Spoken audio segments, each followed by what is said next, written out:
barnaamijkeenan waxaynu daaha kaga faydaynaa mashruuca loo yaqaano Mars 1 ama Mariikh waaxid oo ah mashruuca meerahaasi lagaga yegleelayo saldhig ay u guraan aadamaha dhulka jooga kaasoo la qorsheeyay inuu si rasmi ah u bilaabo sanadka 2025 marka la eego xaddiga dhaqaalaha lagu maalgelinayo mashruuca iyo daraasadaha istaba jooga ee lagu sameynayo kuwaasoo lagu miisaamayo awoodda aynu bashar ahaan u yeelan karno inaynu u gurno kowkab kale ayaa waxaa suuragal loo arkaa in 100 sannadood ee soo socda uu aadamuhu u hayaami doono oo u guuri doono nolol cusubna ka bilaabi doono meerayaal kale sida Mars iyo Jupiter inkastoo loo badinayo in meesha hadafku yahay ay tahay meeraha Mars talaabadaas oo aan loo midaan deyn haddii aynu ku saxannahay iyo haddii kale haddaba su-aasha meesha taallaa waxay tahay maxaa keenay inaynu ka guurno dhulka aynu haatan ku noolnahay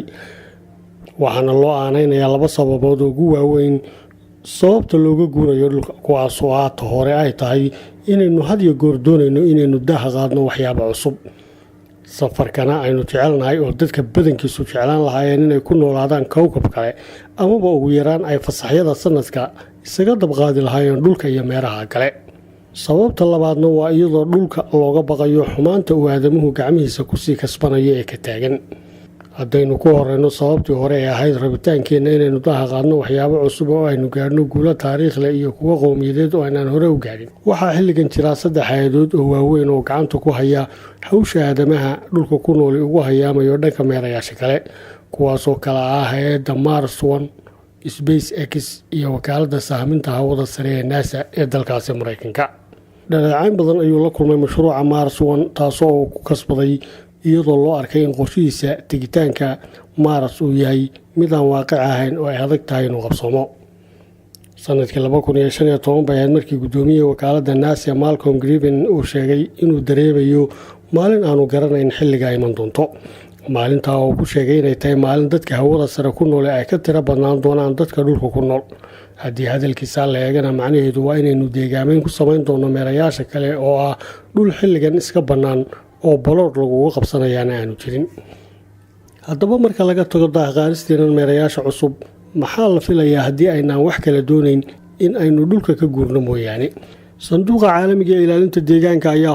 ayaa hore u sheegay inay aaminsan yihiin in marka la gaadho sanadka 2030 aynu soo dejisanayno oo u baahannahay isticmaalkooda khayraadka ku jira 2 ka mid a meerayaasha kale Mr. Stephen Hawking oo ah culimada ugu waaweyn ee dhanka fiisikiska waxaa laga soo xigtay in degitaanka meerayaasha kale ay qayb ka tahay badbaadin ay dunida korkeeda ka helayaan basharka aadamuhu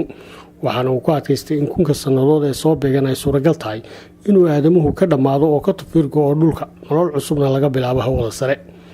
meeraha Mars ayaa ah ka inoogu sokeeya marka aynu joogno dhulka waxaana uu noqon karaa ka ugu horeeya ee reeraha loo raro iyadoo hay-adda SpaceX ay halkaa geysay guryo ka samaysan dhismayaasha fudud kuwaasoo dhulka korkiisa lagu sii sameeyey waxaana ay gacanta ku haysaa dayax-gacmeedyadii hawshaa ka qayb qaadan lahaa ee agabkana qaadi lahaa dadkana u daadgurayn lahaa dhanka meerahaasi iyadoo ku talagalku yahay in dufcadda ugu horeysa ee dad ah halkaa loo qaado sanadka 2023 wakaaladda sahminta hawada sare ee dalka Mareykanka ee NASA ayaa iyana qaybkaas sidii hawshaa guul looga gaadhi lahaa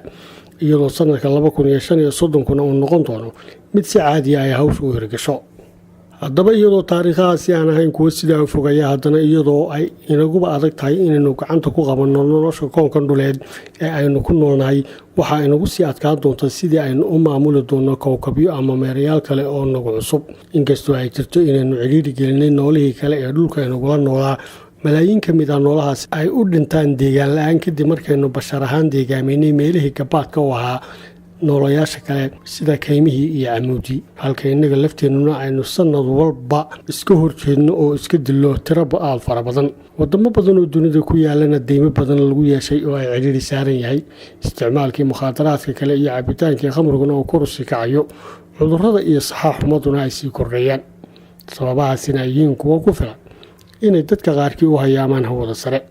waxaase inaga xasuusa in dunidan uu ilaahay abuuray maamulkeedana uu gacanta ku hayo